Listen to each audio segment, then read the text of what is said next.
அடுத்த கேள்வி பார்க்கலாமா? சூரியனிலிருந்து எந்த வீடு பலம் வாய்ந்தது? அதற்கும் நம் பிறப்பிற்கும் ஒரு சம்பந்தம் உள்ளது.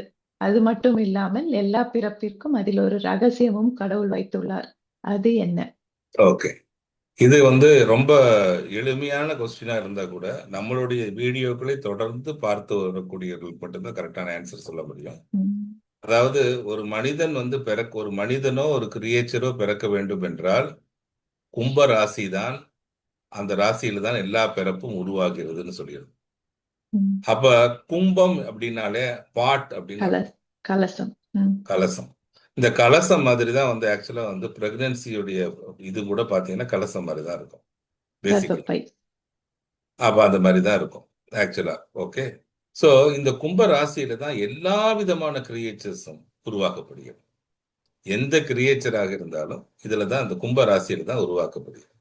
அப்ப இந்த கும்ப ராசியில் பிறக்கக்கூடிய எல்லா கிரியேச்சர்ஸ்க்கும் ஒரு முக்கியமான ஒரு கிரகம் ஹெல்ப் பண்ணா மட்டுமே அது அது பண்ண முடியும். அந்த கிரியேச்சர் வர முடியும், வளரவும் முடியும், எல்லா விதமான இதுவும் பண்ணி கடைசியில் அது வெளியிலும் வர முடியும். அப்படின்னா ம், ம், அந்த கிரகம் யாராக இருக்கும் அப்படின்னா கண்டிப்பா சூரியனா தான் இருக்கும். அப்ப அந்த ம். சூரியன் அவருடைய மூலத்திரிக்கோண ராசியிலிருந்து அவருடைய சொந்த ராசியிலிருந்து 7ஆம் பார்வையாக ஏழாம். ம், பார்க்கக்கூடியது அந்த கும்பராசி. ம், ஆகவேதான் சூரியனுக்கு எப்பவுமே 7வது வீடு என்பதுதான் மிக பலமான வீடு. அந்த வீடு தான் பிறப்பிற்கான ரகசியமும் கூட.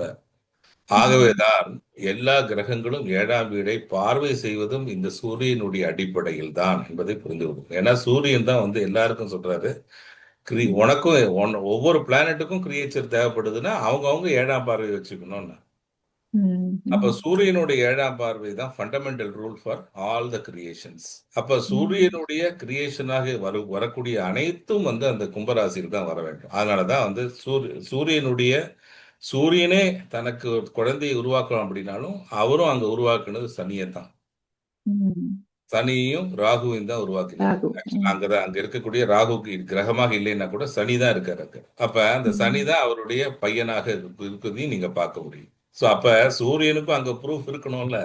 சூரியன் உருவாக்கின பையனும் அங்கதானே இருக்கணும். அப்ப அங்கதான் இருக்கான் அப்படின்னு அர்த்தம். சோ சூரியன் உருவாக்கிய பையனும் சனியாக சனி. இருக்கக்கூடியதுனாலதான் அந்த இடத்துக்கு தான் சூரியன் 7ஆம் பார்வையாக வீற்றிருப்பார் என்பதுதான் ஜோதிடத்தினுடைய மிக முக்கியமான அடிப்படை.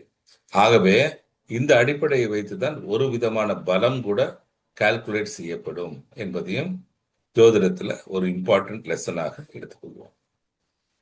ஓகே. இதை நன்றி. வச்சு இன்றைய தேங்க்யூ. தேங்க்யூ.